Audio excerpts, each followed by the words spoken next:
আসসালামু আলাইকুম, কেমন আছেন সবাই? আশা করি সবাই ভালো আছেন। আলহামদুলিল্লাহ আমিও ভালো আছি। তো এই তো আমার মুরগির যে শেডটা করলাম ছাদের উপর, তো আলহামদুলিল্লাহ আজকে টিন লাগালাম। তো মোটামুটি টিনের কাজ, ইটের কাজ শেষ। এখন আমার যেহেতু নিচে ছিল, নেট ছিল, তারের একটা নেট, সেই নেটগুলো দিয়ে এখন চারি সাইডে ঘিরবো।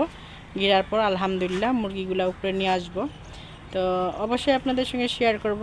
তো অবশ্যই আমার ভিডিওর পাশে থাকবেন, দেখতে থাকবেন। ভালো লাগলে অবশ্যই লাইক কমেন্ট শেয়ার করবেন, সাবস্ক্রাইব করতে ভুলবেন না।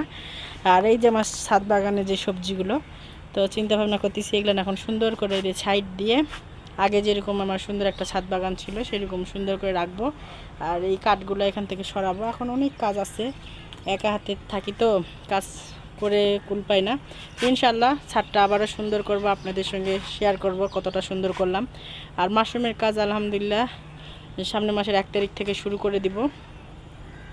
মাশরুম চাষ আবারও শুরু করব, তো সবাই আমার জন্য দোয়া করবেন। আর মাশরুম চাষ শুরু করব। আর মাশরুম চাষ নিয়ে আমার আশেপাশের মানুষ মাশরুম চাষ করা নিয়ে আমাকে অনেক কথাই বলতেছে, সেটারও আপনাদের সঙ্গে সব কিছু গল্প শেয়ার করব। তাই তো আমার ছাদ বাগানের এই যে পুঁই শাক মাশাআল্লাহ অনেক সুন্দর হয়েছে। তো এগুলো এখন সব কিছু সরাতে হবে, সুন্দর করে সাজাতে হবে। আর আমার 2 মেয়ে এই যে টবে অনেকগুলা গাছ লাগাইছে। তো চিন্তা ভাবনা আছে এই গাছগুলো বাড়ির সাইড দিয়ে লাগাবো, কারণ এই ফুলগুলো ফুটলে অনেক ভালো লাগে। আর এই যে চারি সাইডের পরিবেশটা দেখেন, একদম পানিতে ভরপুর।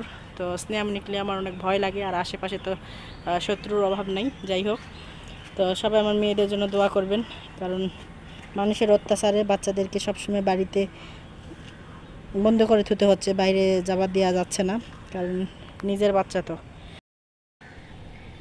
এই তো এই যে পানিতে শোল মাছের বাচ্চা, লাল লাল একদম শোল মাছের বাচ্চাগুলো ভাসতেছে, দেখতে অনেক ভালো লাগতেছে। বড় একটা শোল মাছ কিস্তে এক ঝাঁক মানে শোল মাছের বাচ্চা নিয়ে ঘুরে বেড়াচ্ছে। তো দেখতে মাশাআল্লাহ অনেক সুন্দর লাগছে, কিন্তু দেখা যাচ্ছে না। এই যে পানিতে,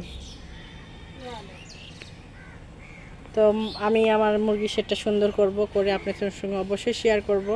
তো ভিডিওটা আর বেশি বড় করব না, আজকে ভিডিওটা আমার এই পর্যন্তই। সবাই ভালো থাকবেন, সুস্থ থাকবেন, আমার জন্য আমার মেয়েদের জন্য দোয়া করবেন। আল্লাহ হাফেজ।